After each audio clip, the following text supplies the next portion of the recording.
Hello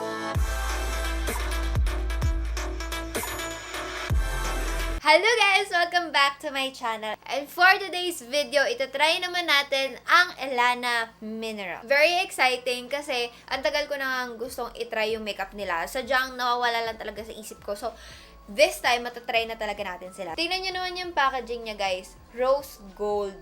Alam ko, off-shoulder ko. Hindi siya off-shoulder.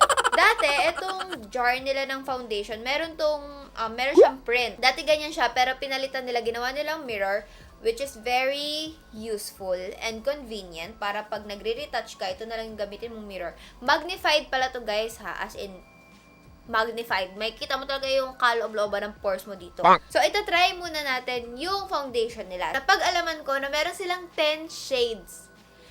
10 shades ng loose mineral foundation nila, which is very extensive na para sa range ng foundation. Dito sa atin, alam niyo naman yung mga brands, diba? Parang 4 to 5 shades lang yung nilalabas. Pero ito, meron silang 10 shades. Meron sila doon translucent, yung wala talagang kahit anong coverage, pero andyan yung power ng foundation nila. Para sa mga gusto lang mag-retouch, ganun, wala masyadong coverage, ayun.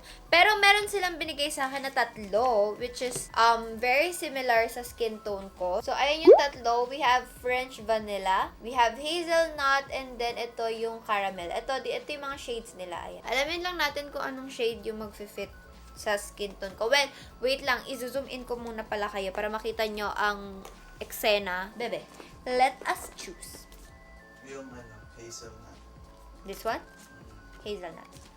Sabi ng kuya niyo, Seti, hazelnut daw. So, let's try. Gagamitin ko na itong mirror dito sa jar niya.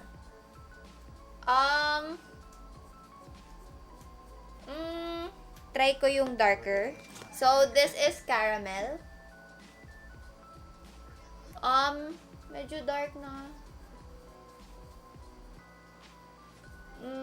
Dark na medyo sa akin yung caramel. So, magsistick tayo dun sa hazelnut. Yes!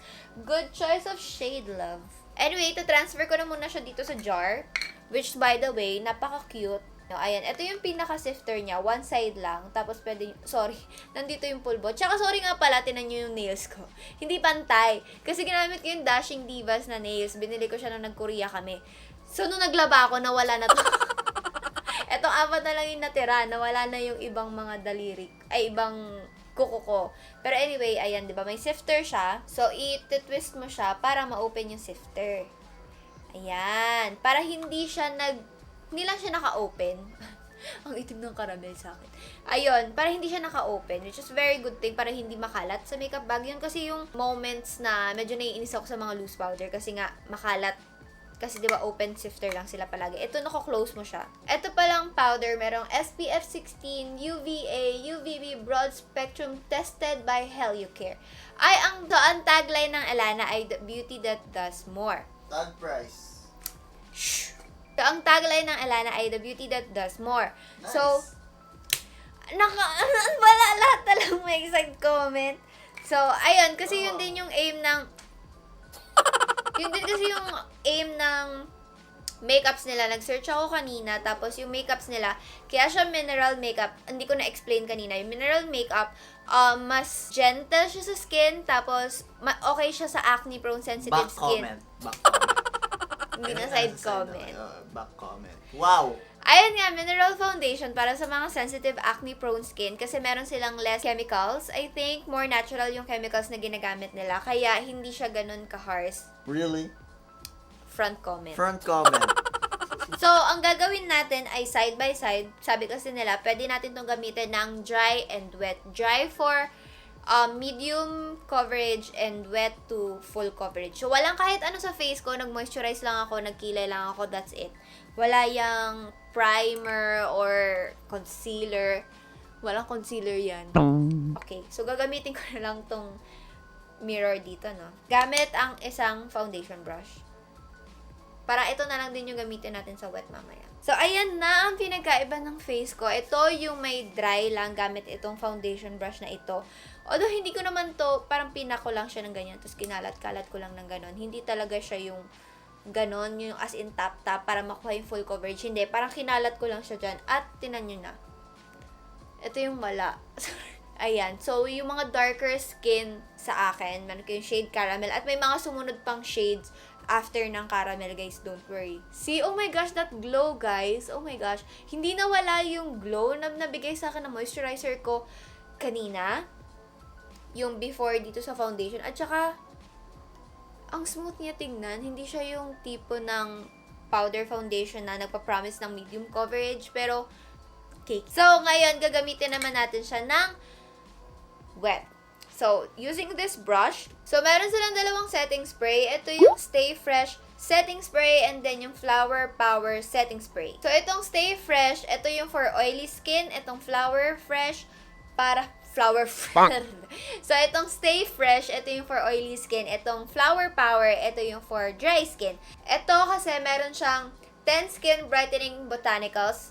Ayun, and so on. Mga ingredients niya na magiging shine-free yung makeup mo, pore refining, ganun. And at the same time, syempre, beauty that does more, may skincare benefits. And then also, ito rin, meron siyang, kaya siya Flower Power kasi meron siyang rose plus rose fruit extract. So, ayun, meron siyang ganon para ma-hydrate yung skin mo. So, for oily skin like me, actually, combination yung skin ko ngayon. Dito, nagda-dry ako, tapos dito oily na. Pero mostly oily, so doon tayo sa oily.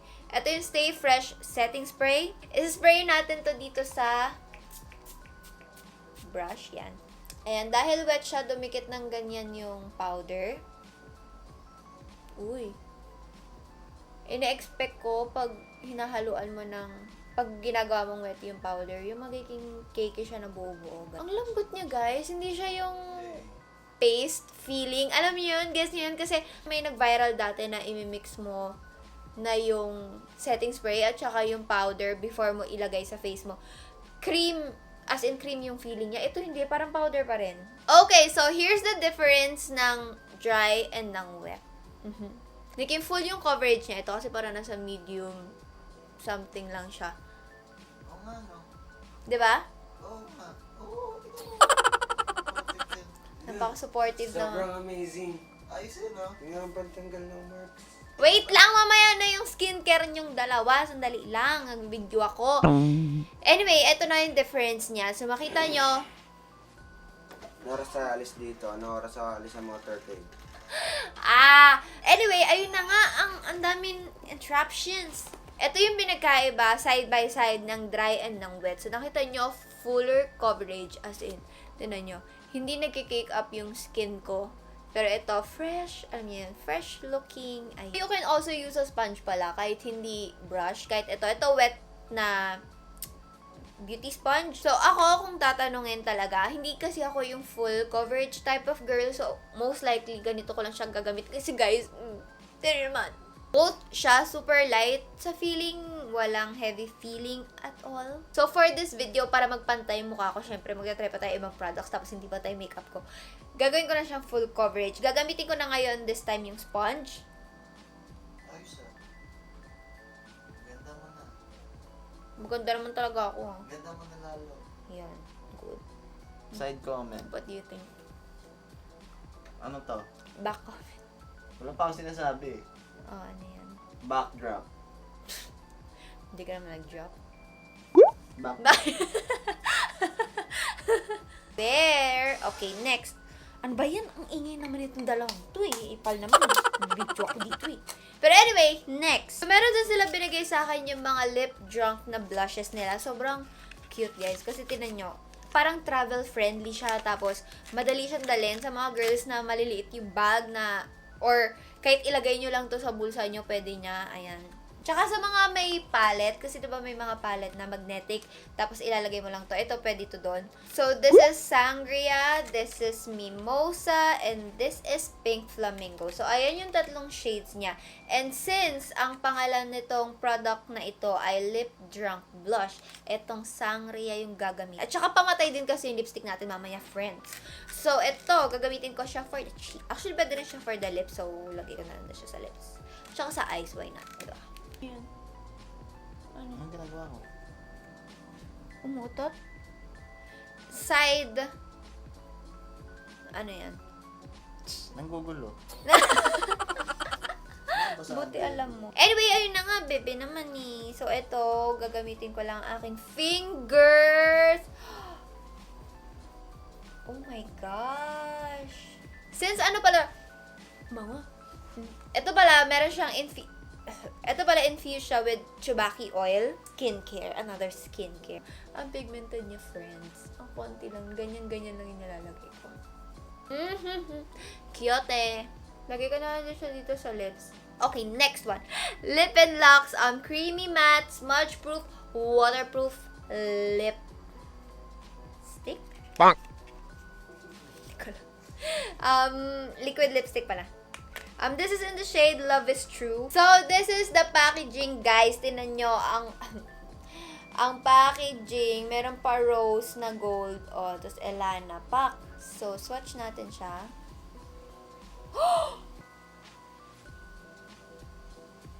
Ang pangit ko dun, guys. Pero ang lambot! Ang lambot, ang creamy niya nga, guys. I mean, no joke. Okay. Ilalagay ko na siya before pa ako maloka sa sobrang ganda niya, no?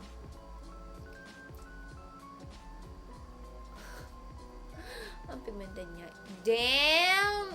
And to set everything, And to set everything sa face ko, gagamitin natin itong Stay Fresh.